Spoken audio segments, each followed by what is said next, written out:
사도신경으로 신앙 고백하심으로 토요일 새벽을 하나님께 올리겠습니다. 전능하사 천지를 만드신 하나님 아버지를 내가 믿사오며 그 외아들 우리 주 예수 그리스도를 믿사오니 이는 성령으로 잉태하사 동정녀 마리아에게 나시고 본디오 빌라도에게 고난을 받으사 십자가에 못 박혀 죽으시고 장사한 지 사흘 만에 죽은 자 가운데서 다시 살아나시며 하늘에 오르사 전능하신 하나님 우편에 앉아 계시다가 저리로서 산 자와 죽은 자를 심판하러 오시리라. 성령을 믿사오며 거룩한 공회와 성도가 서로 교통하는 것과 죄를 사하여 주시는 것과 몸이 다시 사는 것과 영원히 사는 것을 믿사옵나이다. 아멘.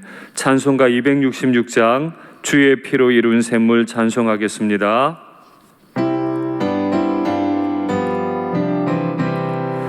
주의 피로 이룬 샘물 참 깊고 넓도다. 구원하는 그 신능력 다 찬송할지라. 찬송하세 주의 보혈 그 샘에 지금 나가 죄에 깊이 빠진 이 몸 그 피로 씻어 맑히네. 죄악 세상이 김으로 거룩한 길 가는 나의 마음 성전 삼고 주께서 계시네.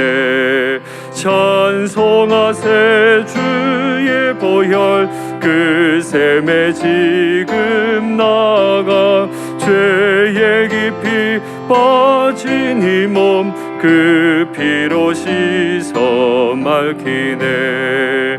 주 예수를 깊이 아는 놀라운 은혜 하늘나라 즐거움이 매일 새롭도다.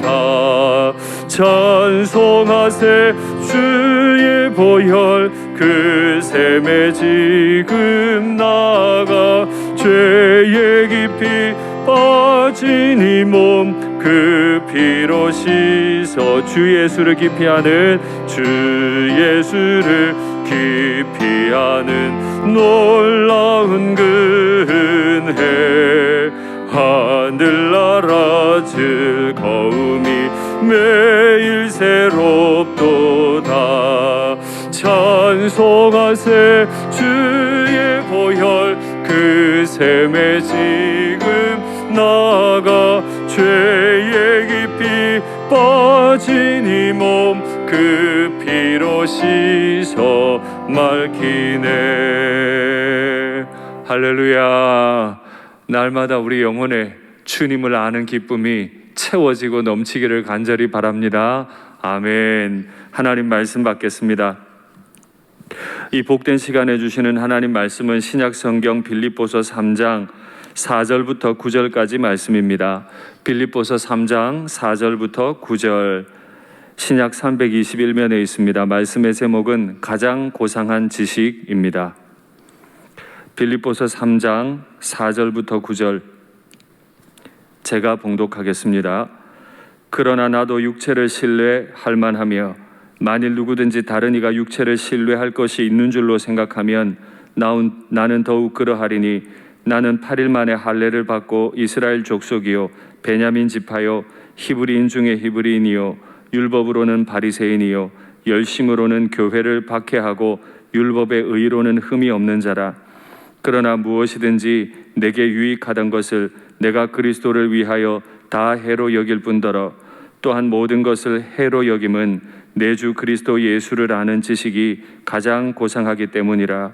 내가 그를 위하여 모든 것을 잃어버리고 배설물로 여김은 그리스도를 얻고 그 안에서 발견되려 함이니 내가 가진 의는 율법에서 난 것이 아니요 오직 그리스도를 믿음으로 말미암은 것이니 곧 믿음으로 하나님께로부터 난 의라. 아멘. 사랑합니다. 외적으로 사랑이 늘 넘쳤던 빌립보 교회지만 그 속에서 여전히 있었던 원망과 시비, 이 문제가 해결되지 않으면 교회는 마치 몸에 종양을 가지고 사는 것과 같은 그런 어려움을 경험하게 되죠.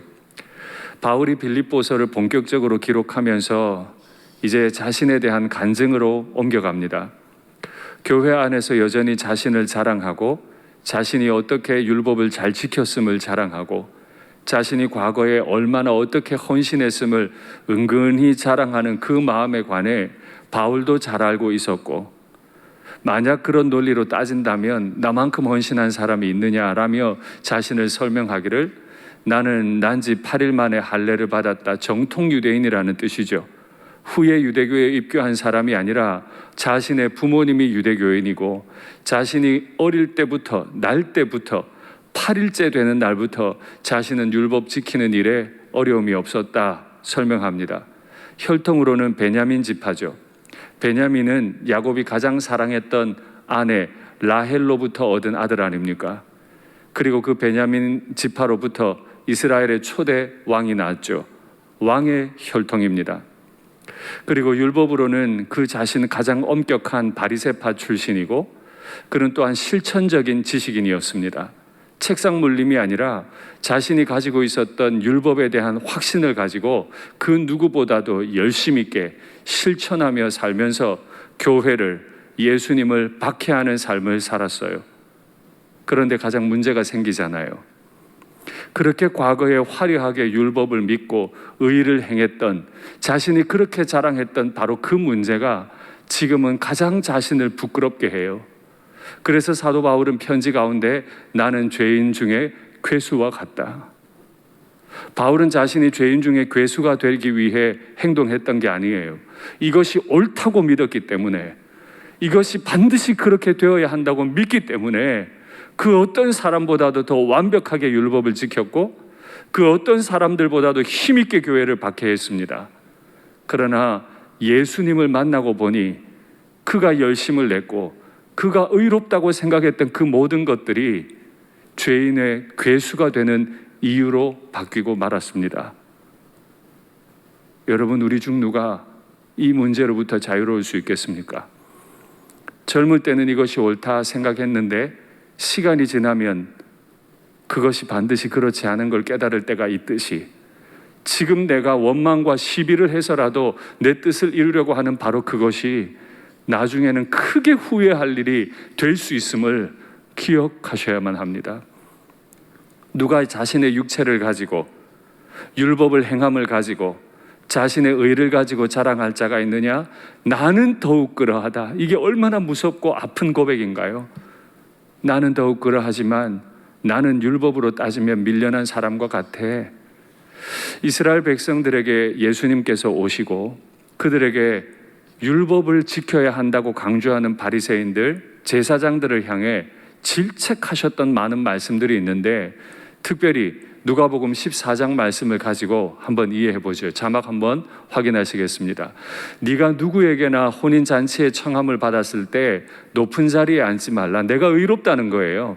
나는 율법을 잘 지켰다는 거죠. 나는 누구보다도 이 교회에서 헌신한 사람이라는 거예요.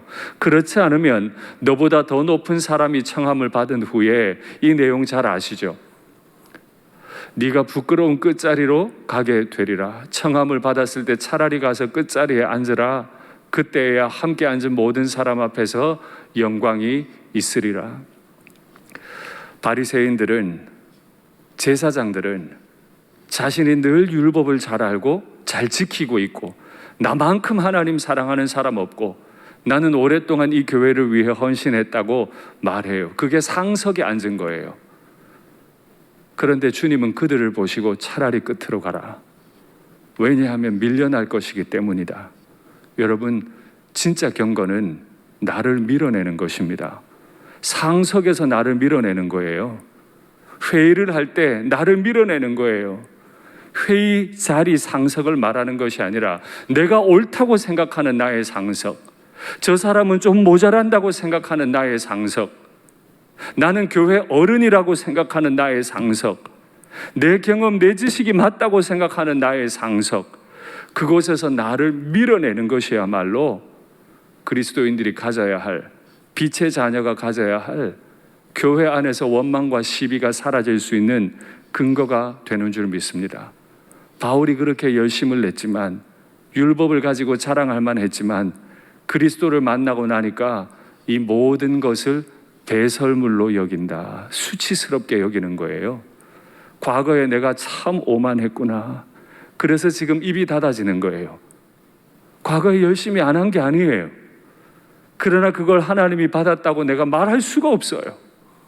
내 마음에 맞아서 내가 좋아서 한 것뿐이었어요. 오히려 십자가의 원수로 내가 행했었구나 깨달았기 때문에 이 모든 걸 배설물로, 그렇게 열심히 율법 공부하고 흠이 없기까지 지켰던, 자신이 헌신했던 그 모든 날들을 다 배설물로 여길 만큼 그리스도를 아는 지식은 세상에서 가장 고상합니다.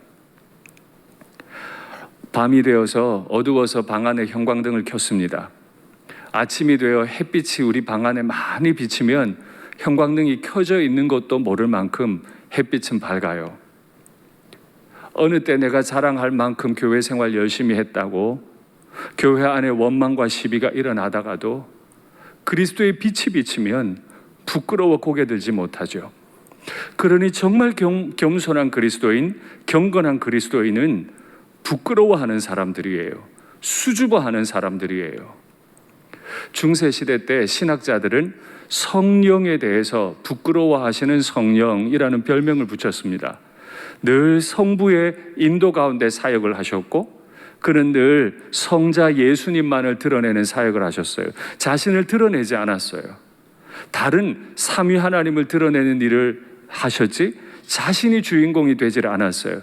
그래서 그 진리를 깨달았던 학자들이 붙인 별명이 수줍어하시는 성령.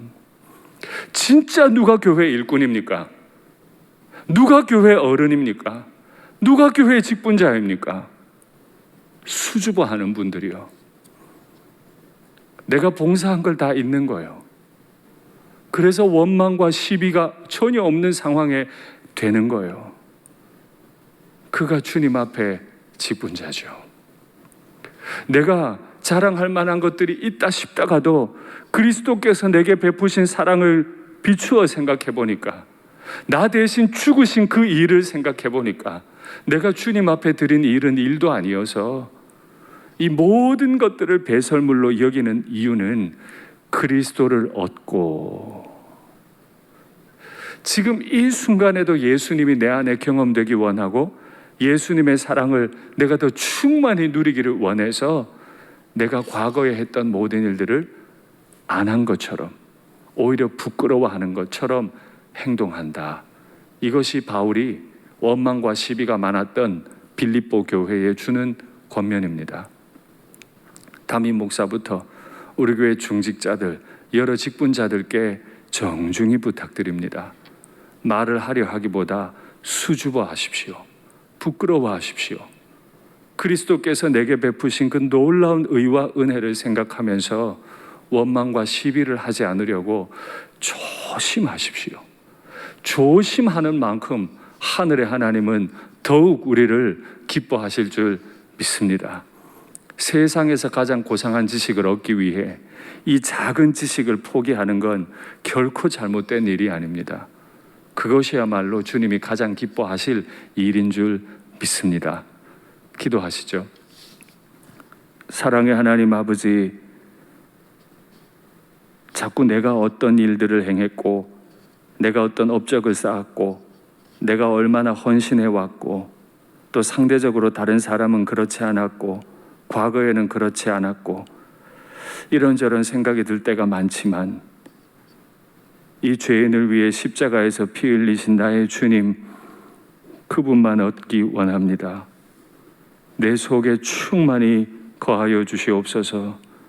하나님, 자꾸 남들에 대해 원망과 시비가 일어나니 마음이 많이 불편하고 지칩니다. 내 모든 것들을 다 내려놓고 다 치워버리고 배설물처럼 부끄럽게 여기고 오직 나의 예수님만 자랑할 수 있도록 가장 고상한 지식을 내게 허락하여 주시옵소서. 주님의 그 십자가 사랑과 은혜를 알게 하여 주시옵소서. 주 예수님 이름으로 기도하옵나이다. 아멘.